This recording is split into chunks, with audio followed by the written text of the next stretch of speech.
Dear student, तो आज की इस वीडियो में आपसे बात करूंगा सेंटअप एग्जाम के बारे में। जो सेंटअप एग्जाम कब होगा, इसका वीडियो इसके जस्ट पहले बना चुका हूं, किस डेट से स्टार्ट होने वाला है और उसमें शामिल नहीं होने पर किन कठिनाइयों का सामना करना पड़ता है, सारी चीज़ें एक वीडियो में आपको बता दिया हूं। कौन सा सब्जेक्ट किस डेट है, किस डेट को है, सबसे पहले मैंने उसको जब निकला था डेट उसका अनाउंसमेंट हुआ था तो सबसे पहले मैंने उस पर वीडियो बनाया था। उसका लिंक डिस्क्रिप्शन और कमेंट सेक्शन दोनों में दे दूंगा, जाकर उस वीडियो को जरूर देखिएगा।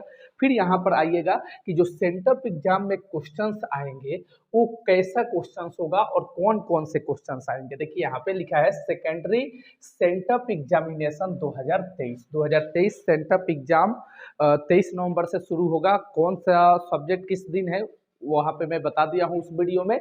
और जो उसमें एग्जाम होने वाला है मैथमेटिक्स का, सब इस आज के इस लेक्चर में सबसे पहले आपको मैथमेटिक्स का कराऊंगा, उसके बाद साइंस का, फिर सोशल साइंस का, हिंदी का, फिर संस्कृत का, फिर इंग्लिश का। सारे में सेंटअप एग्जाम में क्वेश्चंस आने वाला है, सारे क्वेश्चंस मैं यहाँ पे मैं आपको करा दूंगा और यहीं से आपके सेंटअप एग्जाम में क्वेश्चंस आएंगे। ठीक है, तो चलिए स्टार्ट करते हैं। फाइनली देरी ना करते हुए देखिए, ये समय आपका 3 घंटे 15 मिनट आपको मिलेंगे। 15 मिनट पेपर पढ़ने के लिए मिलता है और 3 घंटा जो है आपको पेपर सॉल्व करने के लिए मिलता है। ठीक है, चलिए इसके बाद ये देखिए ए सेट कोड सेट, यहाँ पे ए है, ये ऐसे ही आपको देखने को मिलेगा। टोटल पूर्णांक 100 रहेगा, 100 मार्क्स का होगा और 100 क्वेश्चंस ऑब्जेक्टिव होंगे जिसमें आपको 50 क्वेश्चंस सॉल्व करना है और प्रत्येक क्वेश्चन 1 मार्क्स का होगा और ये ऑब्जेक्टिव आपका 50 मार्क्स का होगा। ठीक है, चलिए देरी ना करते हुए क्वेश्चंस की तरफ चलते हैं, क्वेश्चन से स्टार्ट करते हैं। देखिए यहाँ पे सारे क्वेश्चंस जो है मैं लेकर आया हूँ, यहाँ पे देख लीजिए।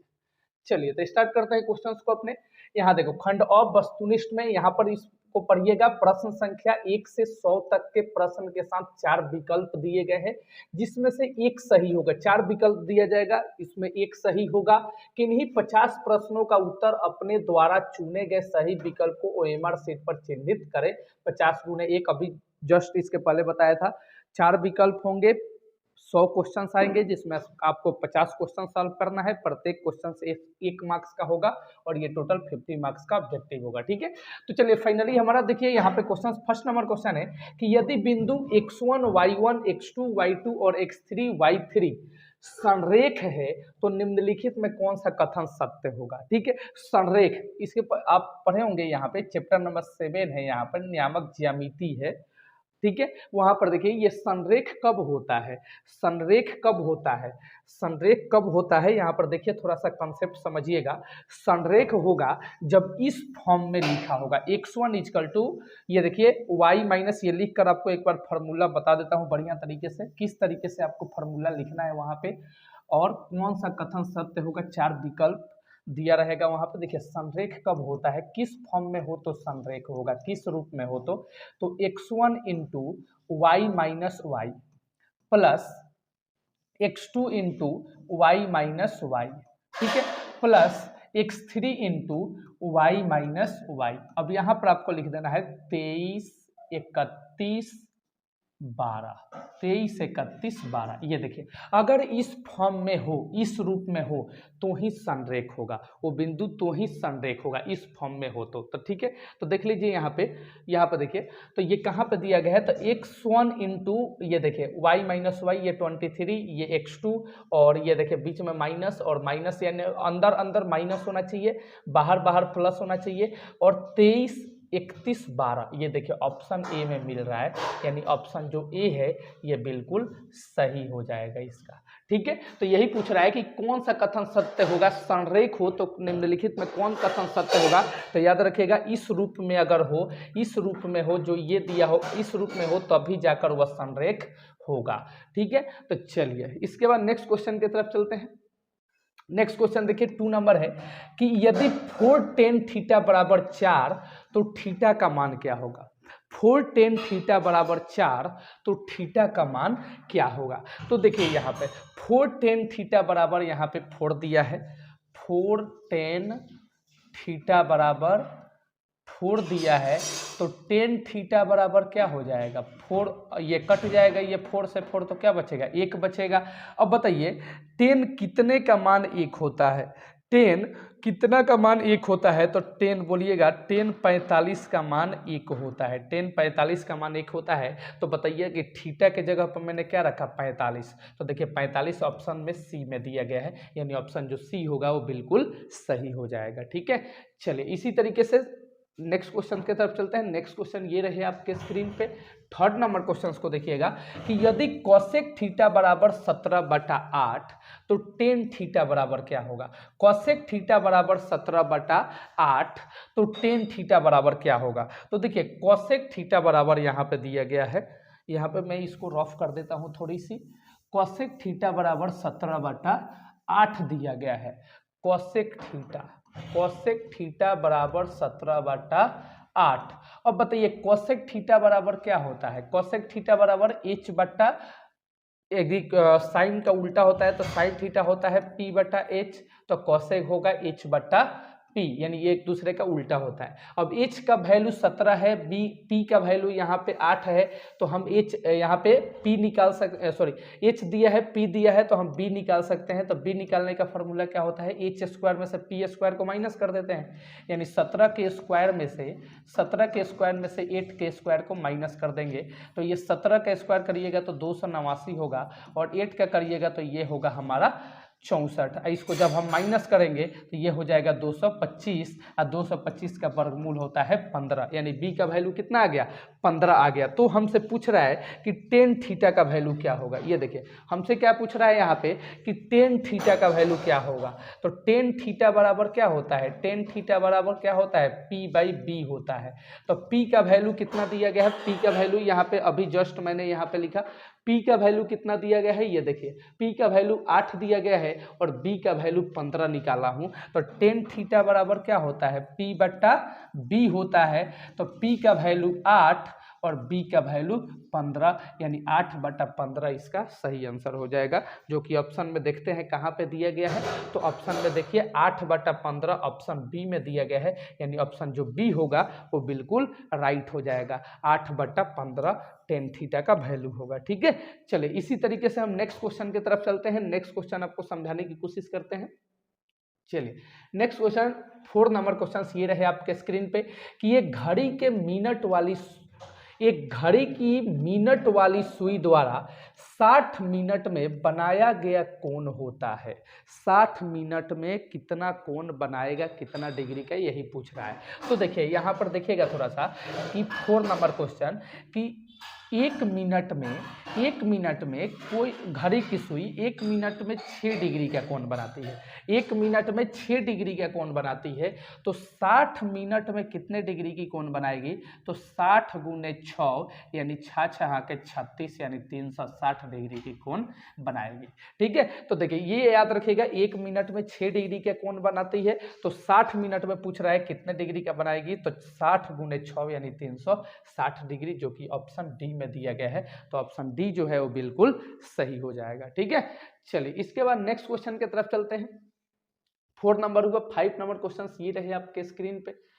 5 नंबर क्वेश्चन है, यहाँ पे देखिएगा 5 नंबर है कि प्रथम 6 अभाज्य संख्याओं का माध्यक क्या होगा। प्रथम 6 अभाज्य संख्या, तो बताइए प्रथम 6 अभाज्य संख्या, पहले 2 अभाज्य संख्या होता है, दूसरा ये 3, उसके बाद 5, उसके बाद 7, उसके बाद 8 नहीं होता है, 9 नहीं होता है, 10 नहीं होता है, सीधे 11 होता है, और एक और ये 13। 1 2 3 4 5 6 अभाज्य संख्या लिख दिया, और इसका माध्यक पूछ रहा है। तो देखिए इधर से आप 2 को निकाल दीजिए और इधर से 2 को हटा दीजिए। अब क्या बचा, 5 + 7, तो 5 + 7 बट्टा 2 कर दीजिए, तो 7 + 5 होता है 12, और 12/2 कटाइएगा तो कितना होगा, 6 होगा। यानी 6 देखिए ऑप्शन में कहाँ दिया गया है, तो ऑप्शन सी में दिया गया है, यानी ऑप्शन सी जो है वो बिल्कुल राइट हो जाएगा। ठीक है, चलिए तो इस तरीके से आपको माध्यक निकाल लेना है। ठीक है, ज़्यादा बड़ा नहीं करना है, क्योंकि आपको ऑब्जेक्टिव में ही सॉल्व करना है, ऑब्जेक्टिव हमें टिक ही तो मारना है ना, ज़्यादा समय लॉस करने से क्या फायदा, नहीं तो हम फिर इसको n मानते, फिर n+1 का फॉर्मूला लगाते, फिर माध्यक निकालते। तो डायरेक्ट आपको क्या करना है, जो जितना दिया है संख्या लिख लीजिए। ठीक है, अब माध्यक का मतलब होता है बीच वाली संख्या, तो यही हमारा दोनों बीच वाली संख्या है, तो दोनों को प्लस करके 2 से आपको भाग दे देना है, जो आएगा वही आपका माध्यक हो जाएगा, यानी इसका माध्यक होगा 6। ठीक है। चलिए इसी तरीके से नेक्स्ट क्वेश्चन की तरफ चलते हैं। 6 नंबर क्वेश्चन देखिए, 6 नंबर क्वेश्चन ये रहे आपके स्क्रीन पे कि sec square 45 minus 2, sec square 45 और -2, तो बताइए सेक स्क्वायर 45 का वैल्यू कितना होता है? सेक स्क्वायर 45 का वैल्यू कितना होता है? सेक स्क्वायर 45 का वैल्यू कितना होता है? तो देखिए कॉस यहाँ पे याद रखिएगा, कॉस का ठीक उल्टा हो जाएगा हमारा सेक। तो कॉस 45 का वैल्यू कितना होता है? कॉस 45 का वैल्यू कितना होता है जी? जैसे कि साइन 0,0 साइन 30 का 1/2 और साइन 45 का वैल्यू 1/√2 हो जाता है। और कॉस उधर से आएगा, ये हो जाएगा आपका कॉस 45 का कॉस का उल्टा से, तो यहाँ पे हो जाएगा √2 हो जाएगा। कितना हो जाएगा? √2, क्योंकि ये ठीक उल्टा होता है, कॉस का ठीक उल्टा होता है सेक। ठीक है, तो कॉस का होता है 1/√2, तो सेक का कितना हो जाएगा? √2 हो जाएगा। सेक का कितना हो जाएगा? √2 हो जाएगा। तो √2 का स्क्वायर कर दीजिए और यहाँ पे है हमारा -2, तो -2 लिख दीजिए। अब 2 का स्क्वायर करिएगा तो कितना होगा? ये 2 हो जाएगा। 2 - 2, 2 में से 2 गया तो कितना बचा? 0। कहाँ कितना हुआ? 0। तो देखिए ऑप्शंस में 0 कहाँ दिया गया है? तो ऑप्शन बी में दिया गया है, यानी जो ऑप्शन बी होगा वो बिल्कुल सही हो जाएगा। ठीक है, चलिए मैं आपको यहाँ पे व्हाट्सएप ग्रुप में आप जुड़ जाइएगा। व्हाट्सएप नंबर 7383816398, ये मेरा व्हाट्सएप नंबर है। यहाँ पर आपको हाय लिखकर भेजना है और वहाँ पे मैं आपको जोड़ दूंगा व्हाट्सएप ग्रुप में, या वीडियो के कमेंट सेक्शन और डिस्क्रिप्शन दोनों में मैं व्हाट्सएप ग्रुप का लिंक दे दूंगा। ठीक है, वहाँ से क्लिक करके आप आसानी से जुड़ जाइएगा। ये जितना भी इंपॉर्टेंट क्वेश्चन होता है, वीडियो होता है, सारा का सारा वहाँ पे मैं शेयर करूँगा और आपको वहाँ से प्रॉफिट होगा। ठीक है, ये जितना ट्रिग्नोमेट्रिक टेबल है सारा का सारा शेयर कर दूंगा। जितना इंपॉर्टेंट क्वेश्चन होता है सारा का सारा पीडीएफ सहित सब सेंड कर दूंगा। ठीक है, चलिए चलते हैं इसके बाद नेक्स्ट क्वेश्चन की तरफ। नेक्स्ट क्वेश्चन ये रहे आपके स्क्रीन पे। अगला है हमारा 7 नंबर क्वेश्चन को देख लीजिए। 7 नंबर क्वेश्चन है कि दो न्याय संगत सिक्के उछाले जाते हैं, दो न्याय संगत सिक्के उछाले जाते हैं तो दो शीर्ष यानी चित आने की प्रायिकता क्या होगा? दो न्याय संगत दो सिक्कों को एक साथ उछाला जाता है तो हेड टेल दोनों पे कितना होगा? 4 होगा। तो सबसे पहले तो हमारा 4 हो जाएगा, नीचे होगा हमारा 4। ठीक है, अब ऊपर कितना होगा ये देख लीजिए। तो दो शीर्ष बोल रहे हैं यहाँ पे, ये देखिए। तो दो शीर्ष यानी चित आने की प्रायिकता, चित आने की प्रायिकता, तो चित एक ही बार आएगा ना जी, एक ही बार, तो 1/4 हो जाएगा। कितना होगा? 1/4 हो जाएगा, जो कि ऑप्शन डी में दिया गया है। देखिए यहाँ पे। ठीक है, सारे क्वेश्चंस को अच्छे तरीके से रिवीजन कर लीजिएगा। सारे क्वेश्चंस यही से आपके एग्जाम में पूछे जाएंगे। सेंटअप एग्जाम की तैयारी जोर तोड़ से करिए। ठीक है, चलो 7। इसके बाद 8 नंबर क्वेश्चन देखिए। 8 नंबर क्वेश्चन ये रहे आपके स्क्रीन पे। 8 नंबर क्वेश्चन है यहाँ पे कि 2 × 1 - साइन स्क्वायर थीटा। ये देखिए 2 × 1 - साइन स्क्वायर थीटा। तो यहाँ पर करिए कि 2 × 1 - साइन स्क्वायर का वैल्यू कितना होता है? कॉस स्क्वायर थीटा हो जाएगा, कॉस स्क्वायर ए। ठीक है, और नीचे कितना है? कॉस स्क्वायर ए, ये ऑलरेडी पहले से ही है। तो कॉस स्क्वायर ए से कॉस स्क्वायर ए कैंसिल हो जाएगा, तो कितना बचा? 2 बचा, जो कि ऑप्शन देखिए सी में दिया गया है। ऑप्शन सी में दिया गया है हमारा, देख लीजिए यहाँ पे ऑप्शन सी में 2 दिया गया है, यानी ऑप्शन जो सी होगा वो बिल्कुल राइट हो जाएगा। ठीक है, चलिए इसके बाद नेक्स्ट क्वेश्चन देखिए। इसके बाद ये क्वेश्चन है मेरा कहा गया, नीचे चलते हैं यहाँ पे आगे। चलिए ये देखिए यहाँ पे 8 नंबर क्वेश्चन हो गया आपका। इसका आंसर सही आंसर आया था हमारा 2, यानी ऑप्शन सी आया था। ठीक है, इसके बाद ये 9 नंबर क्वेश्चन देखिए। इसका सही ऑप्शन सी नंबर हो जाएगा। ठीक है, चलिए एक पासे को एक साथ उछाले गए, दो पासे को एक साथ उछाले गए तो दोनों पर, यहाँ पे इसको मिटा देता हूं मैं। यहाँ पर देखिए 9 नंबर क्वेश्चन कि दो पासे को एक साथ उछाले गए तो दोनों पर एक ही संख्या आने की प्रायिकता क्या होगी? दोनों पर एक ही संख्या आने की प्रायिकता क्या होगी? यदि दो पासा है, ठीक है, दो पासा है तो दोनों पर एक ही संख्या आने की प्रायिकता पूछ रहा है। तो दोनों पर आउटकम्स, टोटल आउटकम्स होता है 6, यानी टोटल हमारा कितना होता है? 6 होता है दोनों पर। 1 2 3 4 5 6 ऐसे करके, ठीक है। और एक ही संख्या मान लीजिए 5 5 दोनों पर, या 1 1 कोई भी, दोनों पर सेम अंक लेते हैं तो एक ही बार आता है, एक ही बार आता है। और टोटल कितना होता है, 6 होता है, यानी 1/6 होगा। ये आपका सही आंसर हो जाएगा, यानी ऑप्शन देखिए सी में दिया गया है यहाँ पे, ठीक है। कोई भी संख्या दोनों पर देखिए एक ही बार आएगा, 5 है तो दोनों पर 5 एक ही बार आएगा। अगर 3 को लेते हैं तो 3 दोनों पर एक ही बार आएगा। 2 को लेते हैं तो दोनों पर 2 एक ही बार आएगा। और टोटल कितना होता है, टोटल को हम नीचे लिखते हैं तो टोटल होगा हमारा 6, क्योंकि उसमें टोटल 6 अंक होते हैं, ठीक है। तो 1/6 जो है वो आपका बिल्कुल राइट हो जाएगा, ऑप्शन नंबर सी जो है वो बिल्कुल सही हो जाएगा, ठीक है। चलिए इसके बाद देखिए नेक्स्ट क्वेश्चन ये रहे आपके स्क्रीन पे 10 नंबर, कि यदि थीटा बराबर 90 डिग्री हो, थोड़ा सा इसको स्क्रॉल करते ऊपर करते हैं थोड़ा सा, कि यदि थीटा बराबर 90 डिग्री हो, ये देखिए थोड़ा सा और ऊपर चला जाए, इससे जगह बच जाएगा यहाँ पे लिखने के लिए, ठीक है। देखिए 10 नंबर, यदि थीटा बराबर 90 डिग्री हो तो sine theta minus cos theta का वैल्यू बताना है। Sine theta minus cos theta का वैल्यू बताना है, ठीक है। कॉस थीटा, ये देखिए तो बताइए कि साइन थीटा, यानी थीटा बराबर 90 है तो साइन 90 का वैल्यू कितना होता है, साइन 90 का वैल्यू कितना होगा, साइन 90 का वैल्यू होता है 1, कितना होता है 1। और cos 90 का वैल्यू कितना होगा 0, तो 1 में से 0 जाएगा, यहाँ पे माइनस है तो 1 में से 0 जाएगा तो कितना बचेगा, 1 बचेगा। यानी ऑप्शन देखिए बी में दिया गया है, जो कि बिल्कुल सही हो जाएगा, ऑप्शन नंबर बी जो है वो बिल्कुल सही हो जाएगा, ठीक है।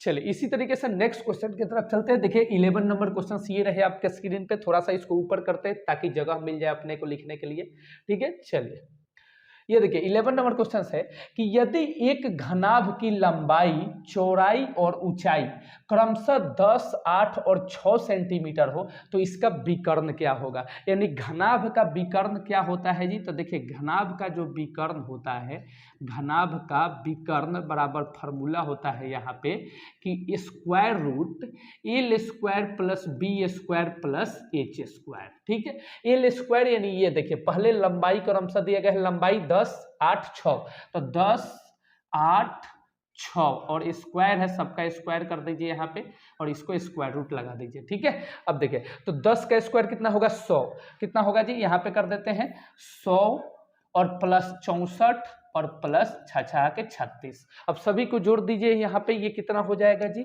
तो 100 और ये जोड़िए दोनों 6 3 9 यानी 200 हो जाएगा, कितना हो जाएगा 200। और जब इसको आप तोड़िएगा, जब इसको तोड़िएगा बाहर निकालिएगा तो ये होगा 10 रूट, क्योंकि इसको 2 बार हम लिख सकते हैं, 10 गुने 10 लिख सकते हैं। ये देखिए यहाँ पे हम लिख सकते हैं कि 2 × 10 × 10 लिख सकते हैं मल्टीप्लाई में, तो एक 10 बाहर आ जाएगा तो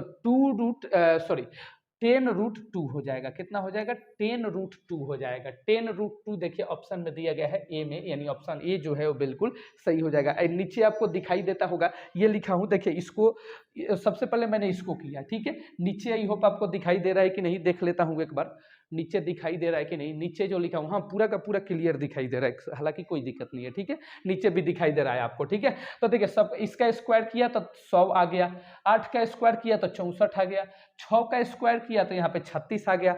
अब सबको जोड़ा मैंने तो ये 200 आ गया। 200 को जब हम तोड़ेंगे तो 10√2 आ जाएगा, यानी 10√2 सेंटीमीटर ऑप्शन नंबर ए में दिया गया है, जो कि बिल्कुल सही हो जाएगा, ठीक है। चलिए इसी तरीके से नेक्स्ट क्वेश्चन देखिए 12 नंबर क्वेश्चन ये रहे आपके स्क्रीन पे। 12 नंबर क्वेश्चन यहाँ पे है, 12 नंबर क्वेश्चन कि यदि किसी घटना की संभावना, थोड़ा सा पेन को पतला कर लेता हूं, ठीक है। देखिए यदि किसी घटना की संभावना P है तो इसका पूरक घटना संभावना होगी।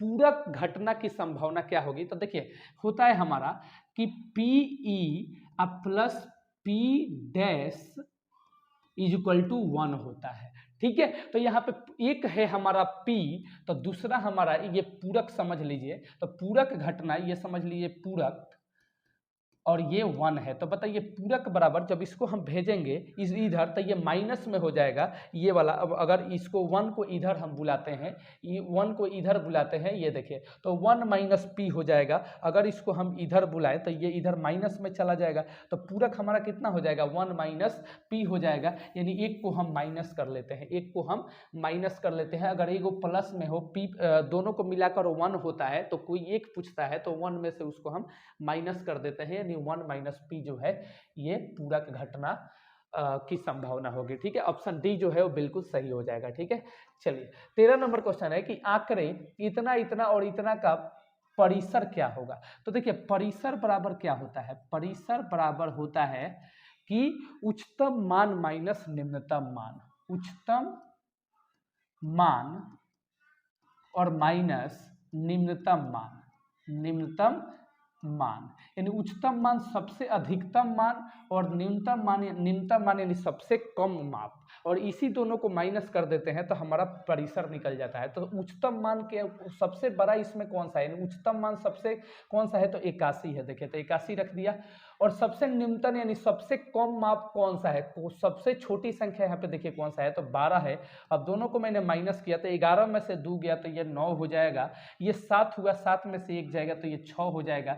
69 देखिए ऑप्शन में कहा दिया गया है, ये देखिए सॉरी इसको बोलते हैं हम 69 यानी 69, इंग्लिश में 69 बोलेंगे, 69 यानी ऑप्शन डी में दिया गया है जो कि बिल्कुल सही हो जाएगा। ठीक है, चलिए इसके बाद ये क्वेश्चन से हमारा अगला क्वेश्चन, नेक्स्ट क्वेश्चन है कि यदि किसी घन का प्रत्येक किनारा l इकाई हो तो उसका संपूर्ण पृष्ठ क्षेत्रफल क्या होगा। यदि एक किनारा दिया है, एक घन है जिसका किनारा l इकाई है तो संपूर्ण पृष्ठ का क्षेत्रफल क्या होगा। तो देखिए यहाँ पे किसी भी घन का संपूर्ण पृष्ठ क्षेत्रफल, यहाँ फॉर्मूला भी आप याद करते जाइएगा, घन का संपूर्ण पृष्ठ क्षेत्रफल होता है, संपूर्ण पृष्ठ क्षेत्रफल ये होता है हमारा 6a², जहाँ पे a जो है ये किनारा होता है, तो ये किनारा हमारा यहाँ पे l दिया है तो ये हो जाएगा 6l², 6l²। तो देखिए ऑप्शन में कहाँ दिया गया है 6l² वर्ग इकाई, ऑप्शन बी में दिया गया है,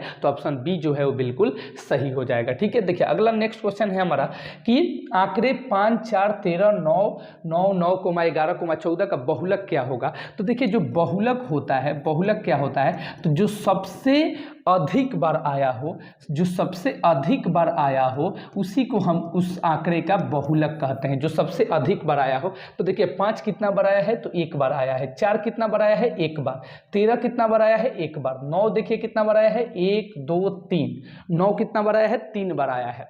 फिर अगला चेक कर लेते हैं 11, 11 1 बार आया है, 14 देखिए कितना बार आया है 1 बार आया है। तो सबसे अधिक बार कौन आया है तो 9 आया है, 1, 2 और ये 3, 9 3 बार आया है, तो इसका बहुलक कितना हो जाएगा 9 हो जाएगा। कितना हो जाएगा 9 हो जाएगा, जो कि ऑप्शन बी में दिया गया है, यानी ऑप्शन बी जो है वो बिल्कुल सही हो जाएगा। ठीक है, चलिए अगला क्वेश्चन देखिए हमारा कि निम्नलिखित में कौन केंद्रीय प्रवृत्ति की माप नहीं है। केंद्रीय प्रवृत्ति की माप हमारा माध्य भी है, माध्यक भी है और बहुलक भी है। मानक विचलन हमारा जो है ये केंद्रीय प्रवृत्ति का मान नहीं है, जो कि ऑप्शन याद रखिएगा, मानक विचलन केंद्रीय प्रवृत्ति का मान नहीं है, ऑप्शन डी जो है वो बिल्कुल सही हो जाएगा। ठीक है, चलिए अगला क्वेश्चन को देखिए, नेक्स्ट क्वेश्चन ये रहे आपके स्क्रीन पे। नेक्स्ट क्वेश्चन देखिए अगला है हमारा 17 की निश्चित घटना की प्रायिकता कितनी होती है। निश्चित घटना की प्रायिकता है, यानी 4 ऑप्शन आपके सामने है, तो जो निश्चित घटना की प्रायिकता होती है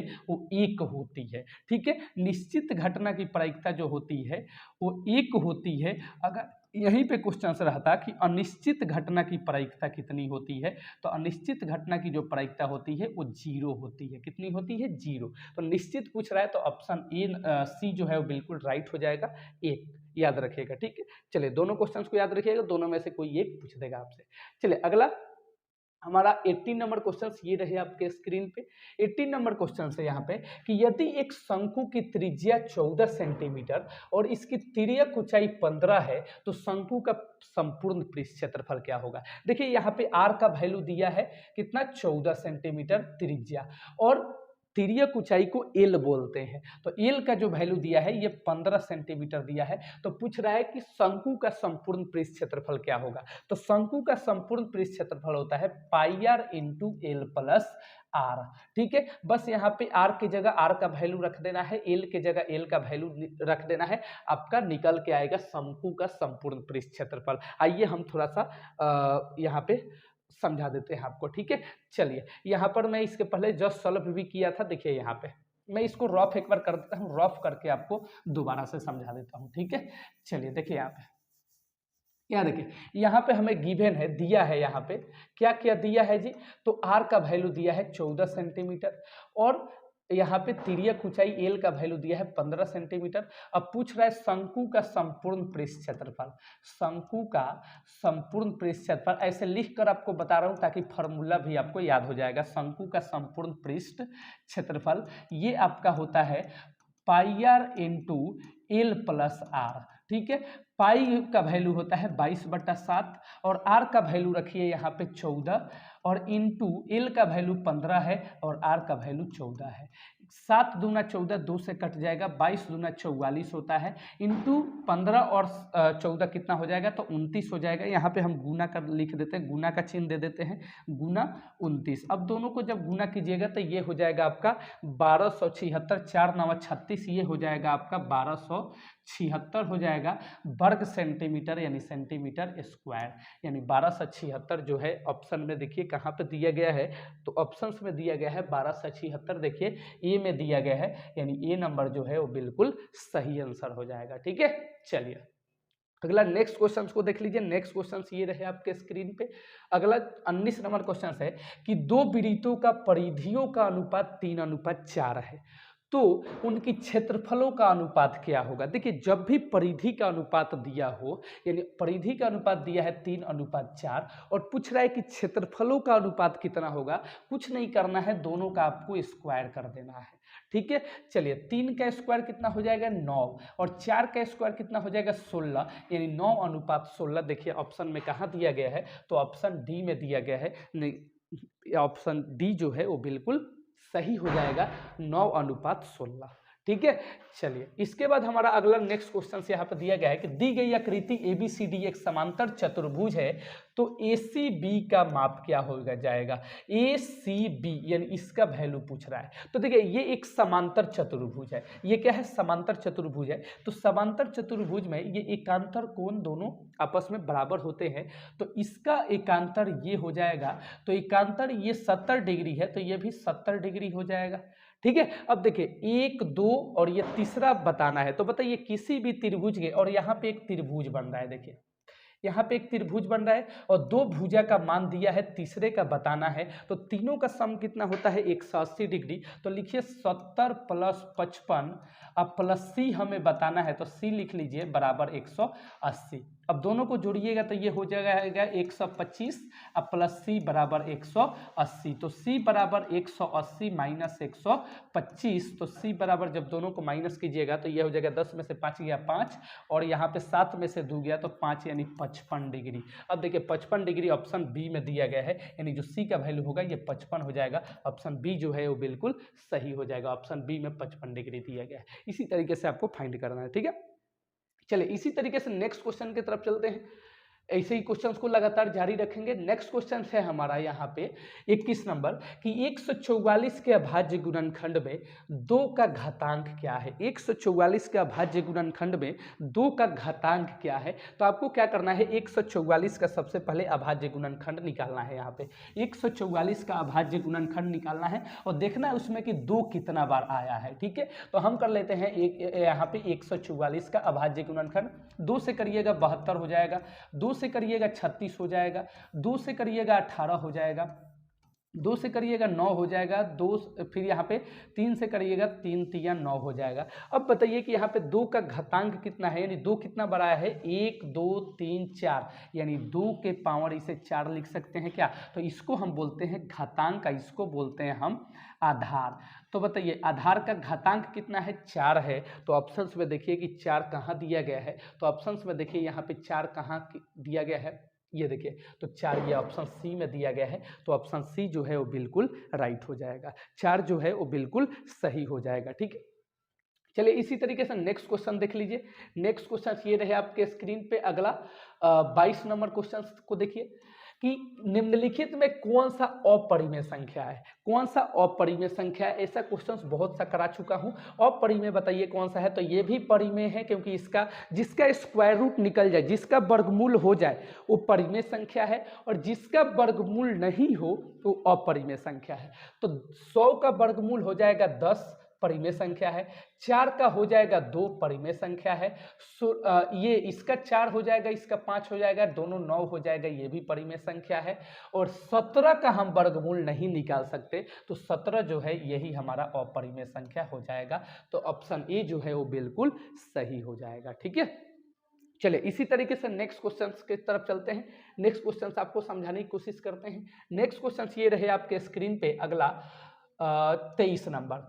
निम्नलिखित में कौन सा अभाज्य संख्या है? कौन सा अभाज्य संख्या है निम्नलिखित में, आपको बताना है। और अभाज्य संख्या कौन सा होता है? जो एक, जिसमें एक से भाग लगे, नहीं तो खुद से भाग लगे, इसके अलावा दूसरा किसी संख्या से भाग नहीं लगे, वही हमारा अभाज्य संख्या होता है। तो देखिए 91, 91 एक से भी हो जाएगा, 13 से भी हो जाएगा, 7 से भी हो जाएगा और 91 से भी हो जाएगा, ये नहीं होगा आपका। ठीक है, अगला देखिए 213, 213 देखिए, 41 देखिए, 501 देखिए, तो 213 भी हो जाएगा। और यहाँ पे देखिए 2 1 3 और 3 6, ठीक है, 6 3 से भाग लग जाएगा, तो ये 3 से भी होगा, 1 से भी होगा, 213 से भी होगा, ये भी नहीं होगा हमारा। 41 देखिए, ये हमारा अभाज्य संख्या है। 41 क्या अभाज्य संख्या, ये भी हमारा, इसके भी 2 से अधिक गुणनखंड हो जाएंगे, तो ये भी नहीं होगा। ठीक है, इसके 2 गुणनखंड हो गए, 1 और 41, इसके अलावा और किसी संख्या से भाग नहीं लगेगा, लगेगा तो 1 से नहीं तो 41 से, तो ऑप्शन सी जो है वो बिल्कुल राइट हो जाएगा। ठीक है, चलिए अगला नेक्स्ट क्वेश्चंस की तरफ चलते हैं। नेक्स्ट क्वेश्चंस आपको समझाने की कोशिश करते हैं। 24 नंबर क्वेश्चंस ये रहे आपके स्क्रीन पे कि 2 लगातार संख्याओं का मौसह क्या होगा। देखिए 2 लगातार संख्याओं का मौसह, जैसे 2 और 3 हम ले लेते हैं, तो 2 और से 3 में अगर हम भाग करें तो 2 एकम 2, 1 और ये 2 एकम 2, तो बताइए इसका मौसह कितना हुआ? 1 हुआ। कितना हुआ? मौसह 1 हुआ। तो किसी भी 2 लगातार संख्याओं का मौसह कितना होता है? तो 1 होता है। देखिए यहाँ पे 1 कहाँ पे, तो ऑप्शन डी में दिया गया है, तो ऑप्शन डी जो है वो बिल्कुल सही हो जाएगा। ठीक है, चलिए अगला देख लीजिए 25 नंबर क्वेश्चन कि निम्नलिखित में कौन सा परिमेय संख्या है। अभी जस्ट एक अपरिमेय कराए थे। परिमेय कौन होता है? जिसका हम रूट स्क्वायर रूट कर सके, वर्गमूल कर सके। तो देखिए 1 का वर्गमूल 1 हो जाएगा और 144 का 12 होता है, यही तो हमारा परिमेय संख्या है, बाकी इसमें से कोई नहीं होगा। आप करके ये भी, निम्नलिखित में कौन सा परिमेय संख्या है, तो देखिए यहाँ से 1 0 काट लीजिए और ये देखिए 1/10, ये तो होगा नहीं, ये भी रूट के अंदर ही रहेगा। ठीक है, क्योंकि 10 का वर्गमूल होता नहीं है, ये भी नहीं होगा, ये भी नहीं होगा, सिर्फ ए नंबर होगा। ठीक है, तो ऑप्शन ए जो है वो बिल्कुल राइट हो जाएगा। ठीक है, चलिए नेक्स्ट क्वेश्चन यहाँ पे देखिए 26 नंबर क्वेश्चन ये रहे आपके स्क्रीन पे। 26 नंबर क्वेश्चन है कि किसी पूर्णांक p के लिए प्रत्येक सम पूर्णांक का रूप क्या होगा। तो सम पूर्णांक का जो रूप होता है वो 2p होता है। ठीक है, 2p + 1 ये विषम संख्या हो जाएगा, ये भी विषम हो जाएगा, 2p ये सम संख्या होगा, क्योंकि यहाँ पे जो 2 है ये सम संख्या है, 2 क्या है? सम संख्या है। ठीक है, तो 2p हमारा सम पूर्णांक हो जाएगा, ऑप्शन डी जो है बिल्कुल सही हो जाएगा, याद रखिएगा। ठीक है, चलिए नेक्स्ट क्वेश्चन से आपको समझाने की कोशिश करते हैं। अगला हमारा देखिए यहाँ पे नेक्स्ट क्वेश्चन यहाँ पे है 27 नंबर कि निम्नलिखित में कौन सा दशमलव प्रसार अशांत है। अब अशांत दशमलव प्रसार कौन होता है? तो जिसमें q का गुणनखंड करने पे 2 के पावर m और 5 के पावर n के फॉर्म में नहीं आवे, उसी को हम बोलते हैं अशांत। अगर 2 के पावर m गुने 5 के पावर n के फॉर्म में आ जाए तो उसे बोलते हैं हम शांत दशमलव। क्या बोलते हैं? शांत। और जो इस फॉर्म में नहीं आवे तो उसे बोलते हैं अशांत। किसका गुणनखंड करना है? नीचे वाले का। किसका करना है? नीचे वाले का, यानी ये p होता है, ये q होता है, तो q का गुणनखंड आपको करना है। तो देखिए इसका जब हम करेंगे तो ये आ जाएगा, गुणनखंड आपको करके देख लीजिएगा। ठीक है, इसका करेंगे तो ये भी आ जाएगा 2 और 5 के फॉर्म में, इसका करेंगे तो ये भी आ जाएगा 2 और 5 के फॉर्म में। लेकिन जब 243 का गुणनखंड आप करेंगे तो ये 2 और 5 के फॉर्म में नहीं आएगा, तो यही हमारा अशांत हो जाएगा, यानी 39/243 जो है वो बिल्कुल सही आंसर हो जाएगा। ठीक है, यानी ऑप्शन बी जो है वो राइट हो जाएगा। चलिए ये सब इजी क्वेश्चन है, यहाँ पे ये सब आप कर लेंगे। ठीक है, चलिए यहाँ पे देखिए अगला है मेरा 28 नंबर कि बहुपद 5y स्क्वायर माइनस 14y अब प्लस 8 के शून्यकों का योग कितना होगा। तो शून्यकों का योग अल्फा प्लस बीटा बराबर क्या होता है, माइनस बी बट्टा ए होता है। ठीक है, अब देखिए माइनस बी, तो यहाँ पे ये ए का वैल्यू होता है, ये बी का वैल्यू होता है और ये सी का वैल्यू होता है। ठीक है, तो अब देखिए ये माइनस का 14, बी का वैल्यू क्या है माइनस का 14, तो माइनस और एगो फार्मूला का माइनस और ये 14 हो जाएगा। और ए का वैल्यू कितना दिया गया है, तो 5 दिया गया है। अब देखिए माइनस माइनस क्या हो जाएगा जी, प्लस हो जाएगा, यानी 14/5 हो जाएगा, यानी शून्यकों का योग 14/5 हो जाएगा। देखिए ऑप्शन में कहाँ दिया गया है, तो ऑप्शन सी में दिया गया है, तो ऑप्शन सी जो है वो बिल्कुल सही हो जाएगा। ठीक है, चलिए इसी तरीके से हम नेक्स्ट क्वेश्चन की तरफ चलते हैं। नेक्स्ट क्वेश्चन है यहाँ पे हमारा 29 नंबर क्वेश्चन है। यहाँ पे देख लीजिए कि एक अशून्य परिमेय और अपरिमेय संख्याओं का गुणनफल क्या होगा। अशून्य यानी शून्य को छुड़ाकर कोई भी आप परिमेय संख्या ले सकते हैं। सपोज दैट 2 एक परिमेय संख्या मैं लेता हूँ और एक अपरिमेय संख्या कोई भी मैं ले लेता हूँ, √3 ले लेता हूँ और दोनों को गुना करता हूँ तो 2√3 बनता है। तो 2√3 हमारा कौन सी संख्या है, अपरिमेय संख्या है। तो मेरा यहाँ पे फॉर्मूला याद रखिएगा, एक ट्रिक कि एक परिमेय और एक अपरिमेय संख्या का यदि हम गुना करें तो हमेशा अपरिमेय संख्या ही मिलता है। ठीक है, यदि एक परिमेय और एक अपरिमेय संख्या को जब हम प्लस करें तो भी हमें अपरिमेय संख्या मिलता है। एक परिमेय और एक अपरिमेय संख्या को हम जब घटाव करें तो भी अपरिमेय संख्या मिलता है। एक परिमेय एक अपरिमेय संख्या को गुना करें तो भी हमें अपरिमेय मिलता है। और एक परिमेय और एक अपरिमेय को जब हम भाग करें तो भी हमें अपरिमेय ही मिलता है। तो चारों में से कोई भी एक आ सकता है, आप आसानी से कर सकते हैं। ठीक है, चलिए नेक्स्ट क्वेश्चन की तरफ चलते हैं। नेक्स्ट क्वेश्चन ये रहे आपके स्क्रीन पे 30 नंबर क्वेश्चन को देखिएगा। 30 नंबर कि बहुपद x स्क्वायर माइनस 11 के शून्यक, x स्क्वायर माइनस 11 के शून्यक पूछ रहा है। तो शून्यक पूछे तो बराबर में सोना यानी 0 कर देना है। तो x स्क्वायर इजिकल टू ये इधर जाएगा तो प्लस का 11 हो जाएगा। जब इधर से स्क्वायर हटेगा तो ये प्लस माइनस में रूट चढ़ जाता है 11, तो एक 11 हो जाएगा आपका प्लस में और एक 11 हो जाएगा आपका माइनस में। तो देखिए एक प्लस एक माइनस कहाँ पे दिया गया है ऑप्शन में, तो ये देखिए यहाँ पे दिया गया है ऑप्शन डी में। तो ऑप्शन डी जो है वो बिल्कुल सही हो जाएगा। ठीक है, चलिए नेक्स्ट क्वेश्चन की तरफ चलते हैं। इसी तरीके से नेक्स्ट क्वेश्चन ये रहे आपके स्क्रीन पे। नेक्स्ट क्वेश्चन 31 नंबर है कि दिए गए समकोण त्रिभुज एबीसी में AB बराबर AC, AB बराबर ये AB है और ये AC है। तो यहाँ पे पूछ रहा है sine alpha cos alpha sec alpha और टेन अल्फा। तो ये P होता है ये B होता है। तो बताइए P/B किसका फॉर्मूला होता है, P/B किसका फॉर्मूला होता है। यहाँ पर दिया है, यहाँ पे ये देखिए AB और ये AC दिया है। ये देखिए सॉरी यहाँ पर देखिए थोड़ा सा मिस्टेक हो गया है, ये देखो फिर से देखना कि AB और AC दिया है। तो AB देखिए P है और AC देखिए क्या होता है, H होता है। तो P/H किसका फॉर्मूला होता है, तो साइन थीटा का फॉर्मूला होता है और थीटा के जगह अल्फा है यानी साइन अल्फा हो जाएगा, जो कि ऑप्शन ए में दिया गया है। तो ऑप्शन ए इसका बिल्कुल राइट हो जाएगा। ठीक है, चलिए इसी तरीके से हम देखते हैं नेक्स्ट क्वेश्चन को। यहाँ पे देखिए नेक्स्ट क्वेश्चन ये रहे आपके स्क्रीन पे, देखिएगा ध्यान से।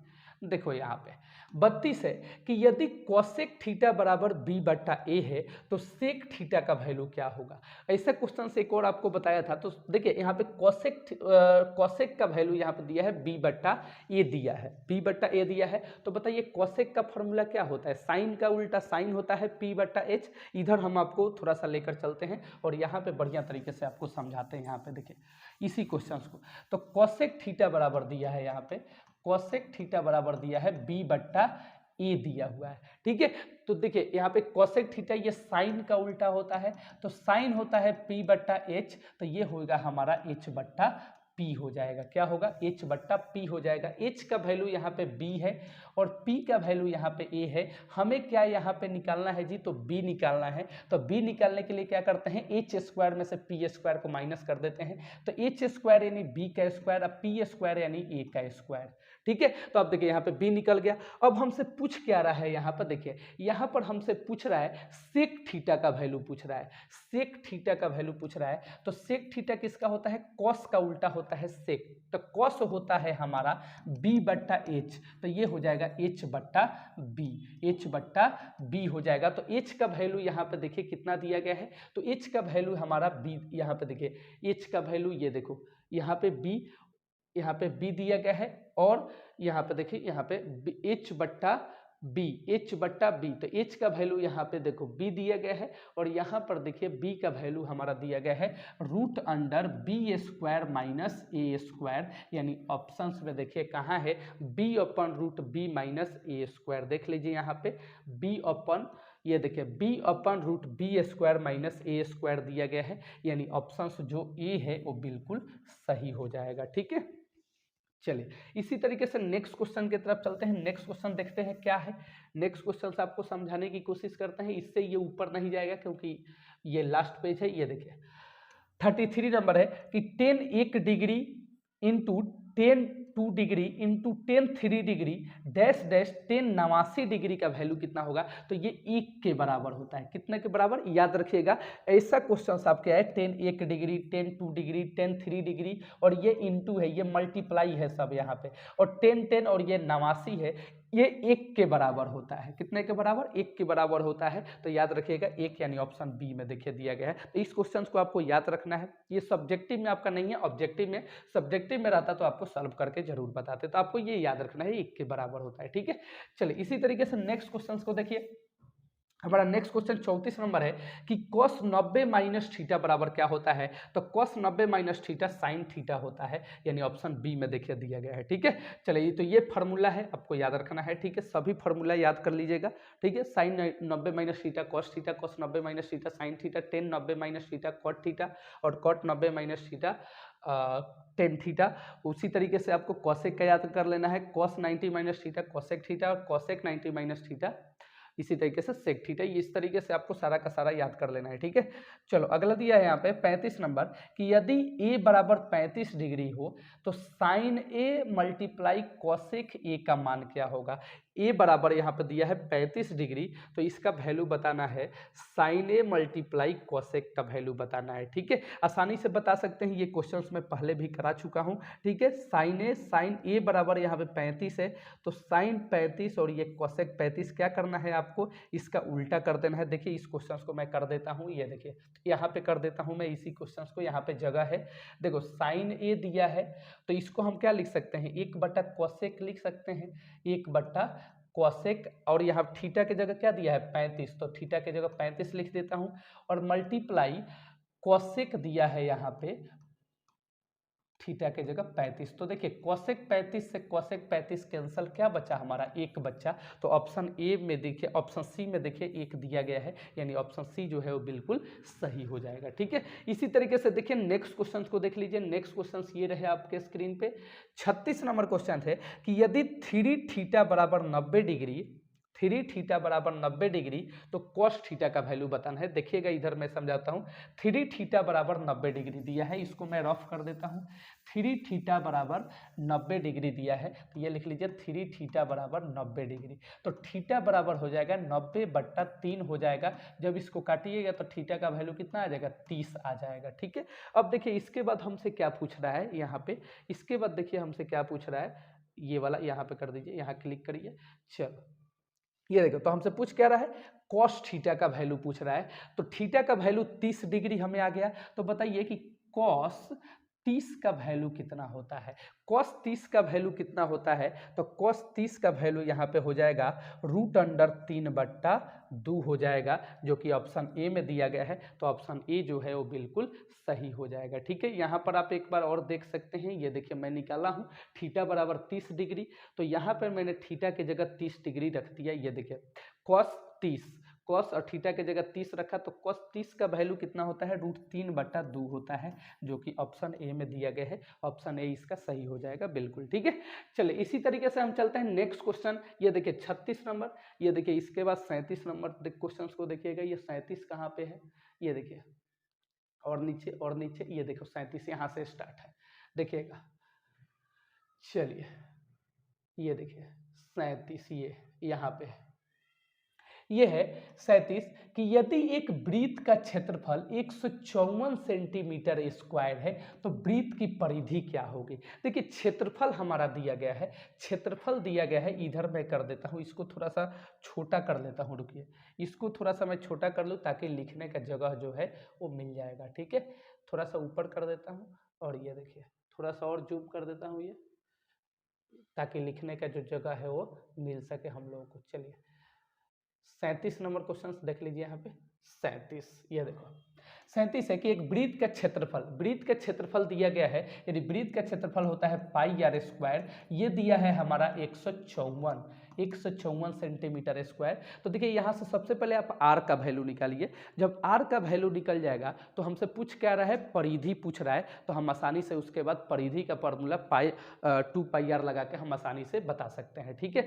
यहाँ पे वीडियो चल रहा है कि नहीं उसको देखने गया था। चलिए पाई का वैल्यू यहाँ पे 22/7 और आर का वैल्यू देखिए आर हमें निकालना है यहाँ पे, और ये दिया है 154।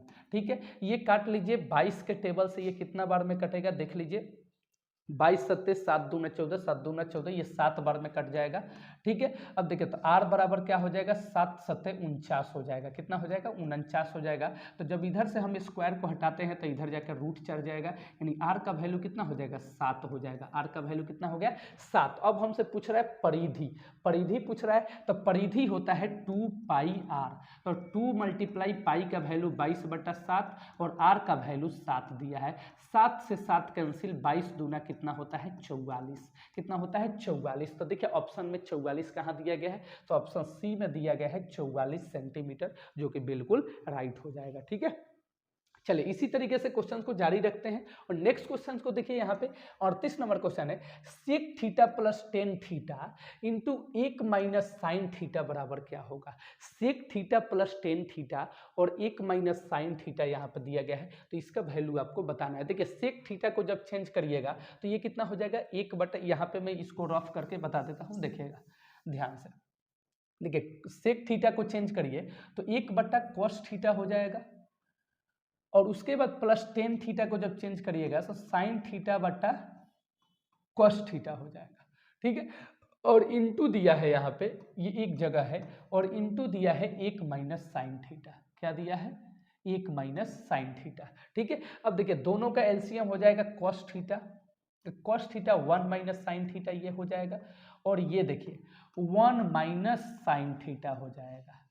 ठीक है, तो अब देखिए ये 1 माइनस साइन स्क्वायर थीटा हो गया, और ये कॉस स्क्वायर को हम क्या लिख सकते हैं, कॉस थीटा को हम क्या लिख सकते हैं, कॉस थीटा को यहाँ जैसे होता है साइन स्क्वायर थीटा और प्लस कॉस स्क्वायर थीटा बराबर 1 होता है, तो कॉस को जब हम बाहर करेंगे तो 1 माइनस साइन थीटा हो जाएगा, कॉस को जब हम बाहर करेंगे तो 1 माइनस साइन थीटा हो जाएगा, तो 1 माइनस साइन स्क्वायर थीटा यहाँ पे कर देते हैं, ये कॉस स्क्वायर हो जाएगा sine square theta.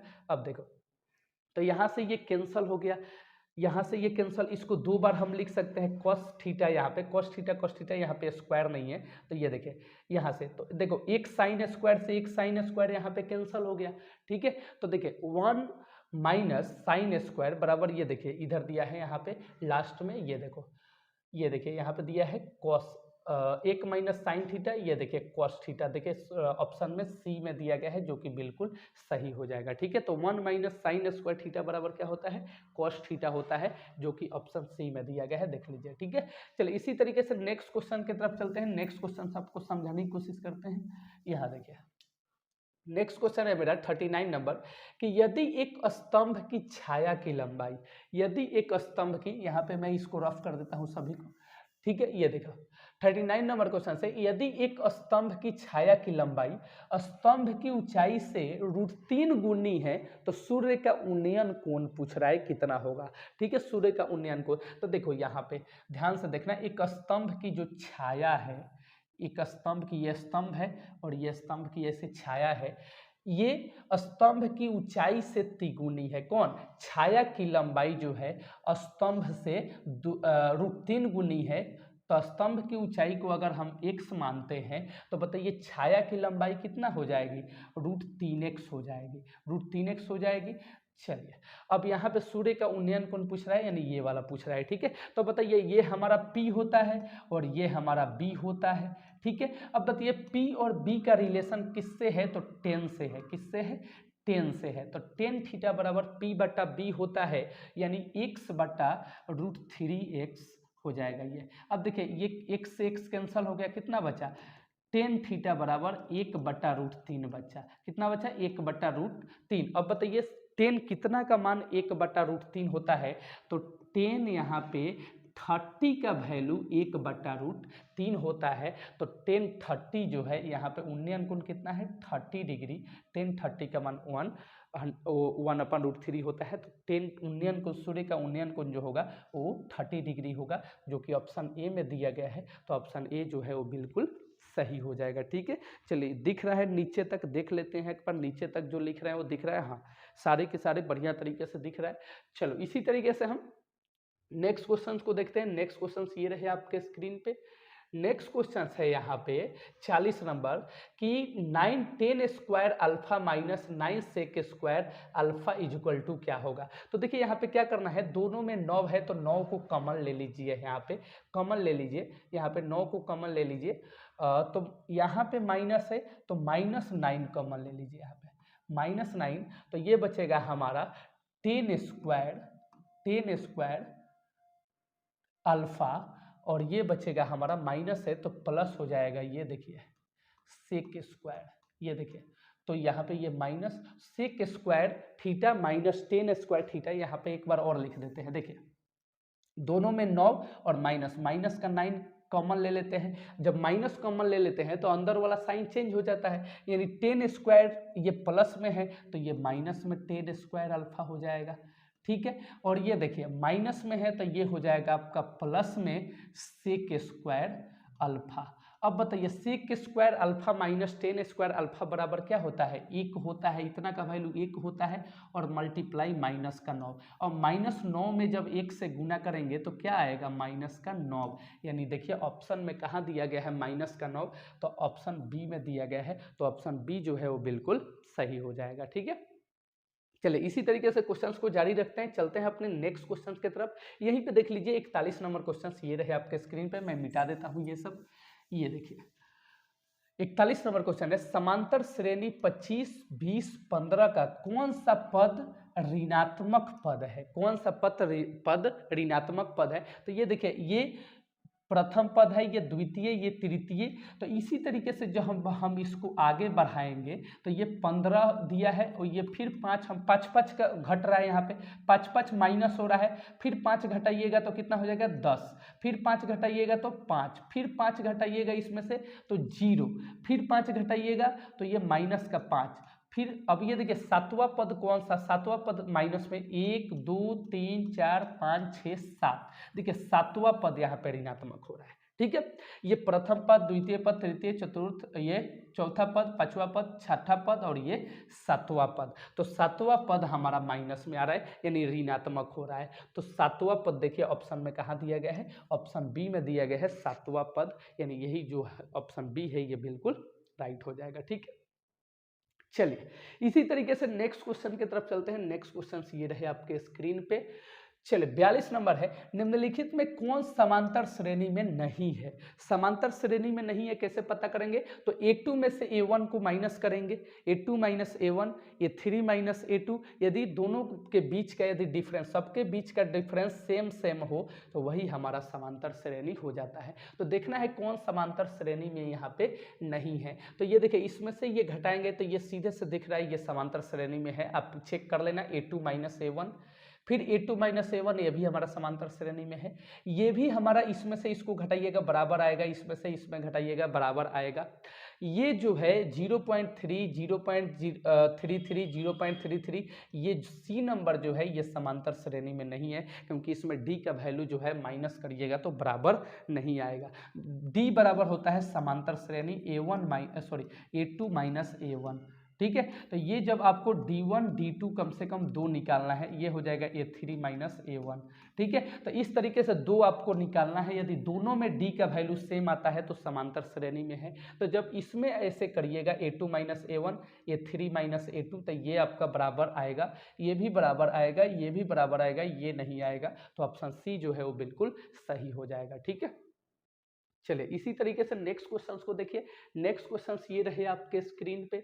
Next question यहाँ पे है 43 नंबर, एक्स अक्ष से बिंदु Q 3,6 की दूरी क्या है। तो देखिए दूरी का फॉर्मूला क्या होता है, दूरी का फॉर्मूला लगाइए तो root under x square plus y square होता है। दूरी का फॉर्मूला क्या होता है, root under x square plus y square. अब देखिए ये एक्स का वैल्यू है, ये वाई का वैल्यू है, तो एक्स का वैल्यू यहाँ पे कितना है, तो देखिए 3 है, तो 3 का स्क्वायर कर दीजिए, और y का वैल्यू यहाँ पे कितना है 6, तो 6 का स्क्वायर कर दीजिए। ठीक है, 3 का स्क्वायर करिएगा तो 9, 6 का स्क्वायर करिएगा तो 36 हो जाएगा। अब यहाँ पे दोनों को आप प्लस कर लीजिए, यहाँ पे दोनों को आप प्लस करिए तो कितना होगा, तो ये 45 हो जाएगा। तो 45 का वर्गमूल करिएगा तो ये हो जाएगा आपका, इसको हम लिख सकते हैं 3 गुने 3 गुने 5। ठीक है, अब दोनों में ये 3 बाहर निकल जाएगा तो 3√5 हो जाएगा। क्या हो जाएगा, 3√5 हो जाएगा। 45 का वर्गमूल कितना हो जाएगा, 3√5 हो जाएगा। यानी ऑप्शन में देखिए कहाँ दिया गया है 3√5, तो देखिए डी में दिया गया है, जो कि बिल्कुल सही हो जाएगा। ऑप्शन नंबर डी जो है वो बिल्कुल सही हो जाएगा। ऑप्शन नंबर डी जो है वो बिल्कुल सही हो जाएगा। चलिए इसी तरीके से नेक्स्ट क्वेश्चन की तरफ चलते हैं। इसी तरीके से क्वेश्चंस को जारी रखेंगे, चलते हैं अपने नेक्स्ट क्वेश्चंस की तरफ। नेक्स्ट क्वेश्चन ये देखिए आपके सामने है यहाँ पे। नेक्स्ट ये 43 नंबर करा दिया था। 44 नंबर क्वेश्चंस को देख लीजिए। 44 नंबर क्वेश्चंस ये रहे आपके स्क्रीन पे कि बिंदु 4,5 और 6.5 किस पाद में स्थित है। यहाँ पे बताना है आपको इसमें इस तरीके से कौन से पाद में ये स्थित है। तो बताना है ये प्रथम पद, द्वितीय, ये प्रथम पद होता है। प्रथम पद में हमारा प्लस कोमा प्लस होता है, द्वितीय पद हमारा ये होता है, ये तृतीय होता है, और ये चतुर्थ होता है। और इसमें मैं आपको बता दूं, पहले भी ये बताया था आपको, इसमें प्लस प्लस, इसमें देखिएगा ये वाला एक्स हमारा माइनस का होता है और ये ऊपर वाला ये प्लस का होता है। इसमें आप देख लीजिए तृतीय पद दोनों माइनस में होता है, ये भी माइनस होता है, ये भी माइनस होता है। और इसमें आप देख लीजिए ये वाला, देखो ये वाला और ये चतुर्थ पद, तो ये वाला हमारा प्लस में होता है और नीचे वाला माइनस होता है। तो देखिए ये कहाँ पे दिया, हमें पॉइंट से कोई मतलब नहीं है, हमें पॉइंट से कोई मतलब नहीं है, दोनों यहाँ पे प्लस में है। देखिए हमें देखना है दोनों किस में है, कौन से साइन में है। तो देखिए ये भी प्लस में है और ये भी प्लस में है, यानी दोनों प्लस कहाँ पे होता है, तो प्रथम पद में होता है। तो देखिए प्रथम पद जो है वो बिल्कुल सही हो जाएगा। प्रथम पद यानी ऑप्शन ए जो है वो बिल्कुल सही हो जाएगा। ठीक है, चलिए इसी तरीके से नेक्स्ट क्वेश्चन की तरफ चलते हैं। नेक्स्ट क्वेश्चन आपको समझाने की कोशिश करते हैं। नेक्स्ट क्वेश्चन ये रहे आपके स्क्रीन पे, यहीं पे देख लेते हैं हम 45 नंबर क्वेश्चन। देखिए बिंदु ए बराबर 3,-4 अब बी बराबर 1,2 को मिलाने वाली रेखाखंड के मध्य बिंदु का नियामक क्या होगा। देखिए मध्य बिंदु का नियामक पूछ रहा है, तो यहाँ पर फॉर्मूला आपको याद रखना है। यहाँ पे इसको हम रफ कर देते हैं। मध्य बिंदु का कभी भी नियामक पूछे तो ये होता है, मध्य बिंदु का नियामक निकालना हो, यहाँ पे बता देते हैं मध्य बिंदु का नियामक। तो इसका फॉर्मूला आपको लिखना है यहाँ पे x1 प्लस x2 बट्टा 2 कोमा y1 प्लस y2 बट्टा 2। ठीक है, x1 प्लस x2 बट्टा 2 और y1 प्लस y1 बट्टा y1 प्लस y2 बट्टा y1 प्लस y2 बट्टा 2, ये वाला है हमारा मध्य बिंदु का नियामक निकालने का फॉर्मूला। ठीक है, इसी फॉर्मूला को आपको पुट करना है यहाँ पे, देख लीजिए। तो ये देखिए 3,4 तो ये रखिए यहाँ पर भी ये फॉर्मूला लिख लेते हैं, x1 प्लस x2 बट्टा 2 और कोमा y1 प्लस y2 बट्टा 2। ठीक है, अब देखिए ये x1 ये y1 ये x2 और ये y2, तो 3 और 1, 3 प्लस 1 होगा, 3 प्लस 1 बट्टा 2 हो जाएगा। और फिर एक बार ऐसे करिए, एक बार पहले को पहले के साथ प्लस करिए और दूसरे को दूसरे के साथ प्लस करिए। ठीक है, तो ये है हमारा -4 और ये हो जाएगा हमारा -4 और ये प्लस का 2 और बट्टा 2। 3 1 कितना होता है 4, तो 4 बट्टा 2 और ये कोमा है ना, प्लस नहीं है ये कोमा है, सॉरी ये देखिए ये कोमा है, कोमा ये 4 में से 2 जाएगा तो माइनस के 2/2। अब देखिए इसको काटिएगा तो 2 और इसको काटिएगा तो माइनस का 1। अब देखिए 2 कोमा माइनस का 1 कहाँ पे दिया गया है, तो 2 कोमा माइनस 1 देखिए ऑप्शन सी में दिया गया है, तो ऑप्शन सी जो है वो बिल्कुल सही हो जाएगा। ठीक है, चलिए इसी तरीके से नेक्स्ट क्वेश्चन की तरफ चलते हैं। नेक्स्ट क्वेश्चन आपको समझाने की कोशिश करते हैं। फॉर्मूला आपको याद रखना है 100% सभी का। ठीक है, चलिए अगला है हमारा 46 नंबर, मूल बिंदु से बिंदु P इंटू माइनस ए माइनस बी की दूरी क्या है। दूरी का फॉर्मूला क्या होता है आपको पहले बताए हैं या नहीं बताए हैं। दूरी का फॉर्मूला क्या होता है, मूल बिंदु से दूरी का फॉर्मूला क्या होगा, तो ए स्क्वायर प्लस बी स्क्वायर ये वाला हो जाएगा आपका ऑप्शन नंबर ए जो है वो बिल्कुल, क्योंकि मध्य बिंदु से दूरी का फॉर्मूला निकालना हो तो हम यहाँ पे लिखते हैं रूट अंडर, जस्ट इसके पहले हम निकाले थे जस्ट इसके पहले भी बताए थे, ये ऊपर वाला क्वेश्चंस मिलाने वाली रेखाखंड की मध्य बिंदु का नियामक बताए थे। दूरी का formula x square plus y square, इसके जस्ट पहले बताए थे x square plus y square, ये दूरी का फॉर्मूला है। दूरी निकालना हो तो फॉर्मूला यूज करते हैं root under x square plus y square. तो रूट अंडर एक्स स्क्वायर यानी ए का स्क्वायर और यह थी बी का वाई का स्क्वायर यानी बी का स्क्वायर, और माइनस दोनों में है तो माइनस माइनस प्लस हो जाएगा। देख लीजिए एक बार, माइनस का ए का स्क्वायर और प्लस माइनस का बी का स्क्वायर, तो ए का स्क्वायर करिएगा, ये ए का स्क्वायर करिएगा, ये रूट ये कैंसिल हो जाएगा, रूट के अंदर ए का स्क्वायर हो जाएगा ए और बी का स्क्वायर हो जाएगा आपका बी स्क्वायर, यानी रूट अंडर ए स्क्वायर प्लस बी स्क्वायर हो जाएगा। ऑप्शन ए देखिए बिल्कुल सही हो जाएगा। ठीक है, चलिए अगला है, यदि बिंदु है k,2 और -3,4 तथा 7,-5 संरेख हो तो k का वैल्यू बताना है। देखिए संरेख आपको थोड़ा सा मैं लेकर चलता हूं उधर, संरेख पूछ रहा है, संरेख, तो संरेख ये फर्स्ट नंबर क्वेश्चन इसी पे था। तो संरेख होने का फॉर्मूला क्या होता है, पहले भी ये फर्स्ट नंबर क्वेश्चन यही था। संरेख हो तो कौन सी फॉर्मूला का यूज करेंगे जी, तो यहाँ पे याद रखिएगा x1 into y minus y करना है आपको, plus x2 into y minus y करना है, और plus x3 into y minus y करना है, और यहाँ पे आपको लगाना है यहाँ पे 23, 31, 12, 23, 31, 12। ठीक है, अगर इसी फार्मूला का यूज करके आपको निकालना है। ठीक है, तो देख लीजिए यहाँ पे थोड़ी सी के का वैल्यू बताना है, यहाँ पे के का वैल्यू बिंदु संरेख होने का फॉर्मूला वो बता दिया आपको, उसी पे आपको पुट कर देना है। ये x1 का वैल्यू है, ये y1 का वैल्यू है, ये x2, ये देखिए ये x2 का वैल्यू है, ये y2 का वैल्यू है, ये x3 का वैल्यू है, ये y3 का वैल्यू है। बस आपको पुट कर देना है, और जब पुट करिएगा तो इसका फाइनली आंसर आपका निकल के आएगा माइनस का 63, जो कि ऑप्शन सी में दिया गया है, माइनस का 63। तो इसका करके आपको कमेंट सेक्शन में जरूर बताना है। ठीक है, क्योंकि इसके पहले भी आपको ये बताया था, फर्स्ट नंबर क्वेश्चंस भी आपको सॉल्यूशंस करके आपको बताना है कमेंट सेक्शन में। जिसका कमेंट सबसे पहले आएगा उसका कमेंट में पिन करूंगा, आंसर होगा माइनस का 63, क्योंकि अगर सॉल्व करूंगा तो लॉग प्रोसेस हो जाएगा। एक वीडियो अपने बहुत ज़्यादा समय का हो गया है, और इसमें मैं आपको 50 क्वेश्चंस कराऊंगा। 46 हो गया। इसके बाद देखिए 47 नंबर क्वेश्चंस ये रहे आपके स्क्रीन पे। 47 है कि यदि बिंदु हो गया ये 48, यदि दो समरूप त्रिभुजों का क्षेत्रफल का अनुपात 25:64 है, ये क्षेत्रफल का अनुपात दिया है। किसका अनुपात दिया है?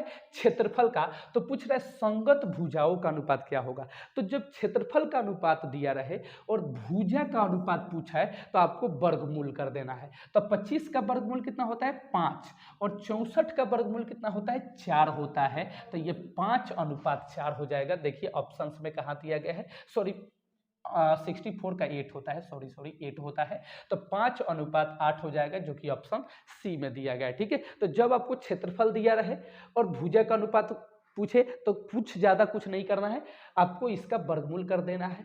अगर यहाँ पे भुजा का अनुपात दिया रहे और क्षेत्रफल का अनुपात पूछे तो आपको इसका स्क्वायर कर देना है। तो 25:64, ये देखिए फिर वही से आ गया। तो इस तरह का क्वेश्चन हमेशा एग्जाम में आता है और इसी तरीके से आपको सॉल्व करना है। ठीक है, चलिए इसके बाद देख लेते हैं अगला 48 हो गया। 49 नंबर क्वेश्चन को देख लीजिएगा।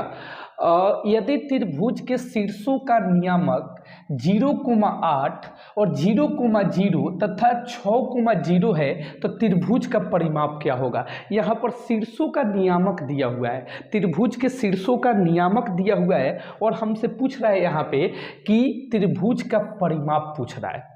ठीक है, तो देखिए मैं इसको एक बारीकी तरीके से अलग में समझाता हूँ आपको। ये चलिए मैं बाहर लेकर चलता हूँ, यहाँ पर तो देखिएगा ये एक त्रिभुज है, ठीक है, और ये ए है, ये बी है और ये सी है, ठीक है। ए का नियामक है यहाँ पे, अब देख लीजिए ए का नियामक कितना है, यहाँ पे एक बार देख लीजिए 0,8 और 0,0, 0,8 है। ए का जो नियामक है वो 0,8 है और बी का नियामक 0,0 है और सी का नियामक है 6,0, सी का नियामक है 6,0, ठीक है। और हमसे पूछ क्या रहा है, यहाँ पे देख लीजिए हमसे पूछ क्या रहा है कि इसका परिमाप बताइए, परिमाप पूछ रहा है, ठीक है। तो देखिए इसका फॉर्मूला होता है, सबसे पहले हम डायरेक्ट परिमाप नहीं निकालेंगे, सबसे पहले हम निकालेंगे ए बी, फिर बी सी और फिर ए सी, क्योंकि परिमाप का फॉर्मूला क्या होता है, त्रिभुज का परिमाप का फॉर्मूला क्या होता है, A B plus B C plus C A या ए सी, ठीक है। तो सबसे पहले हमारे पास होना चाहिए ए बी, फिर बी सी और ए सी, तो हम निकाल सकते हैं परिमाप, क्योंकि परिमाप हमसे पूछ रहा है, ठीक है। तो सबसे पहले हम निकालेंगे ए बी, क्या निकालेंगे, ए बी। तो ए बी बराबर यहाँ पे हो जाएगा, देख लीजिए ए बी बराबर फॉर्मूला होता है यहाँ पे निकालने के लिए, इसका डिस्टेंस निकालने के लिए फॉर्मूला होता है square root x2 minus x1 का होल स्क्वायर और प्लस y2 माइनस y1 का होल स्क्वायर, ठीक है। x1 माइनस x2 का होल स्क्वायर और प्लस y2 माइनस y1 का होल स्क्वायर, ठीक है। अब यहाँ पे पुट कर दीजिए, ये देखिए पहले को पहले के साथ, ये x1 है, ये y1 है, ये x2 है, ये y2 है, ठीक है। तो x2 माइनस x1, तो 0 में से पहले को पहले के साथ कि पहले को पहले के साथ माइनस कीजिए और दूसरे को दूसरे के साथ, ठीक है। तो x2 माइनस x1, तो देखिए 0 माइनस 0, 0 माइनस 0 का होल स्क्वायर और plus y2 minus y1, y2 minus y1, तो ये देखिए y2 क्या है हमारा 0 और y1 क्या है 8, तो 0 माइनस 8 का होल स्क्वायर और इसका दिया है स्क्वायर रूट, बस देख लीजिए 0 में से 0 गया तो 0, ये 0 हो जाएगा और प्लस ये देखिए 8 का होल स्क्वायर, तो ये हो जाएगा आपका -8 और इसका हो जाएगा 64, है ना। ये देखिए तो ये हो जाएगा हमारा 0, ये 64 हो जाएगा, ये हो जाएगा, क्योंकि इसको करिएगा तो आपका 0 हो जाएगा, ठीक है। अब प्लस इसका करिएगा तो 0 में से 8 गया तो माइनस का 8, -8 का स्क्वायर कितना होगा 64, ठीक है। अब देखिए अब इसके बाद क्या हो जाएगा 64 हो जाएगा, 64 का होता है 8, ठीक है। ए बी कितना हो जाएगा 8, ए बी कितना आ गया 8। अब इसी तरीके से हम निकालेंगे बी सी, ठीक है। तो बी सी बराबर क्या हो जाएगा यहाँ पे, तो सेम फार्मूला लगाएंगे यहाँ पे x2 माइनस x1, ठीक है। तो देखिए ये पहले, ये दूसरा है x2 माइनस x1, तो 6 में से पहले 0 को माइनस कीजिए, तो 6 माइनस 0 का होल स्क्वायर और प्लस फिर इसमें से इसको माइनस कीजिए, तो 0,0 हो जाएगा, 0,0। अब देखिए अब इसको कीजिए तो 6 में से 0 गया 6, यानी 6 का स्क्वायर हो जाएगा, यहाँ पे 6 का स्क्वायर यानी 36 हो गया और प्लस यहाँ पे 0 का 0 हुआ, ये 36 हुआ, 36 का होता है 6, यानी BC कितना आ गया 6 आ गया। उसी तरीके से अब AC निकालिए, तो AC बराबर वही करेंगे स्क्वायर रूट, ये देखिए A2 minus A1, A2 minus A1 यानी पहले को पहले के साथ माइनस कीजिए, तो 6 में से 0 जाएगा, यहाँ पे 6 में से 0 जाएगा और प्लस दूसरे को दूसरे के साथ यानी 0 में से 8 जाएगा, तो 0 माइनस 8 का होल स्क्वायर, ठीक है। चलिए आगे कीजिए, 6 में 0 ये 36 हो गया, ये हो गया आपका 64 और दोनों को जोड़िएगा 100 आ जाएगा, 100 का होता है 10। अब AC का वैल्यू कितना आ गया 10 हो गया। अब फार्मूला क्या होता है परिमाप निकालने का, देख लीजिए परिमाप निकालने का फार्मूला होता है AB plus BC plus AC, ठीक है। ए बी का वैल्यू कितना आ गया मेरा 8 आ गया, और बी सी का वैल्यू मेरा कितना आ गया, देख लीजिए बी सी का वैल्यू 10 आ गया, ये बी सी का वैल्यू 6 आ गया, तो 6 रख दीजिए यहाँ पे। अब प्लस ए सी का वैल्यू कितना आ गया, 10 आ गया, 10 रख दीजिए यहाँ पे।